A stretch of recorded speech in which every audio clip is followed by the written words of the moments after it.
उपसरपंच निपाणी सरकारला अशी मागणी करतो की रोज एक 15 दिवसापासून सतत असा पाऊस जोरदार पाऊस झालेला आहे, जेणेकरून आमच्या झाडाखाली असे ढेरे ते ढेरे लागलेले आणि शेतकऱ्याचे अश्रू आम्हाला पाहिले जात नाही। आणि शेतकऱ्याला सरकारने कमीत कमी 1 लाख रुपये फळबागासाठी आणि खरीप पिकासाठी 50,000 रुपये हेक्टरी मदत द्यावी अशी विनंती करतो।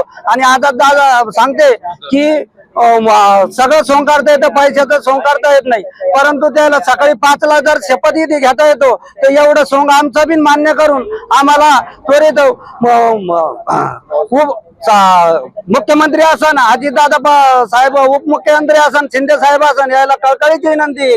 आमच्या शेतकऱ्याची दिवाळी व दसरा गोड करावा ही त्याला नम्र विनंती। नाहीतर आम्ही स्वतः सगळे शेतकरी दिवाळीच्या पिरियड मध्ये जर कधी आम्हाला अनुदान मिळालं नाही तर आम्ही आमरण उपोषण, प्रत्येक गावातून 5-5 लोक सगळे शेतकरी आमरण उपोषण करणार आहे।